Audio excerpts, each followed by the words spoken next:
नमस्कार, मैं हूं प्रज्ञानंद पांडे। आप देख रहे हैं रोजगार विद राम। देश को नया शिक्षा मंत्री मिल गया है मित्रों। हाँ, आप सभी सही सुन रहे हैं, देश को नया शिक्षा मंत्री मिल गया है। धर्मेंद्र प्रधान जी के इस्तीफे के बाद अब बना दिया गया है नया शिक्षा मंत्री प्रहलाद जोशी जी को।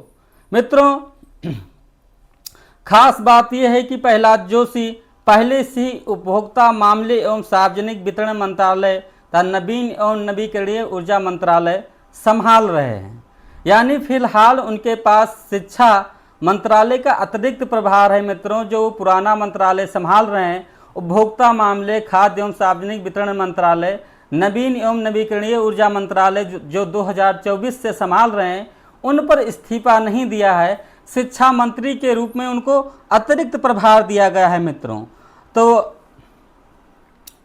वर्तमान व्यवस्था के अनुसार अतिरिक्त प्रभार सौंपा गया है।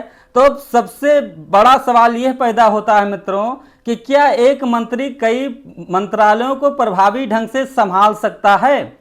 ऐसा मित्रों मैं इसलिए कह रहा हूं कि अगर मंत्री एक मंत्रालय संभाल रहा है तो उसकी जवाबदेही नहीं तय कर पा रहा है, उसकी पूरी जिम्मेदारी नहीं निभा पा रहा है, तो एक मंत्री को कई मंत्रालय दे दिया जाए तो क्या वो मंत्रालयों के साथ न्याय संगत व्यवहार कर पाएगा, उसके साथ न्याय कर पाएगा अपने निष्ठा और ईमानदारी के साथ?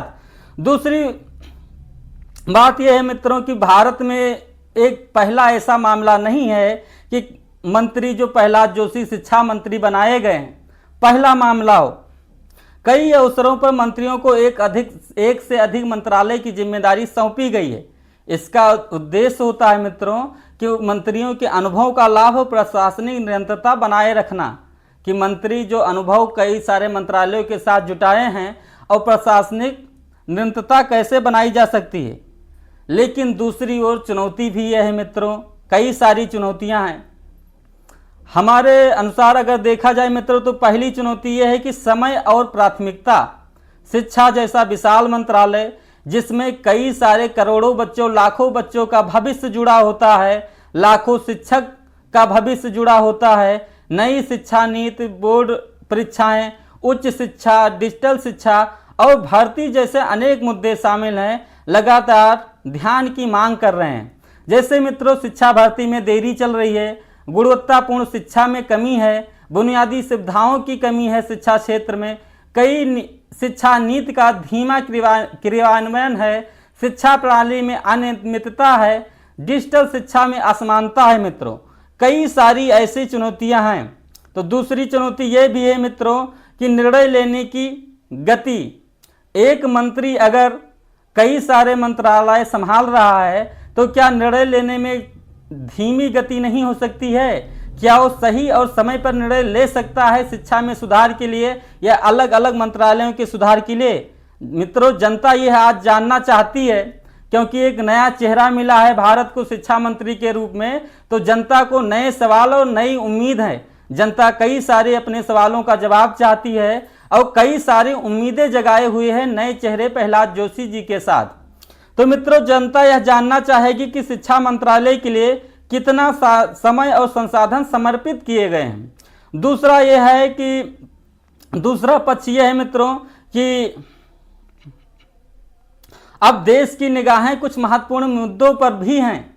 जैसा क्या बोर्ड परीक्षाओं में सुधार होगा, जो अब तक सुधार नहीं हो पा रहा है, क्योंकि प्रहलाद जोशी जी नए शिक्षा मंत्री बने हैं, नए चेहरे के रूप में सामने आए हैं। तो जनता की नई नई अपेक्षाएं हैं। जनता ये जानना चाहती है कि क्या बोर्ड परीक्षाओं में सुधार होगा, क्या नई शिक्षा नीति का बेहतर क्रियान्वयन किया जाएगा, क्या शिक्षक भर्ती और रिक्त पदों पर तेजी आएगी, क्या डिजिटल शिक्षा और सरकारी स्कूलों की गुणवत्ता में सुधार हो पाएगा मित्रों। और सबसे महत्वपूर्ण यह है कि छात्रों, अभिभावकों की जो समस्याएं हैं, जो समस्या के लिए जूझ रहे थे, इतने सारे आंदोलन किए हैं, उसमें प्राथमिकता बनेगा। फिलहाल मित्रों यह कहना जल्दबाजी होगा कि नई शिक्षा व्यवस्था में बदलाव होंगे, लेकिन आने वाले महीनों में शिक्षा मंत्री जी का कार्य करने का क्या रवैया रहता है, कौन सारे फैसले लेते हैं, उनके नेतृत्व टीम और छात्रों, शिक्षकों, देश की शिक्षा प्रणाली के लिए किस दिशा में काम कर रही है, इससे तय होगा और देखने को मिलेगा। तो मित्रों, इस रिपोर्ट में हम अपने अनुभव साझा किए हैं, जो हमारे बहुत सारे विचार हैं वो आप लोगों तक पहुंचाए हैं। आप लोगों की क्या राय है इस मुद्दे पर? क्या एक मंत्री कई मामलों की जिम्मेदारी प्रभावी ढंग से संभाल सकता है? अपनी राय कमेंट बॉक्स में जरूर बताएं। अगर आपको ये विश्लेषण मित्रों पसंद आया हो तो वीडियो लाइक करें, चैनल को सब्सक्राइब करें और बेल आइकन दबाना ना भूलें मित्रों, क्योंकि मैं कोई सारा अपडेट आप लोगों को देता रहूं तो आसानी से और जल्दी से आप लोगों तक पहुंचा सकूं। तो नमस्कार मित्रों।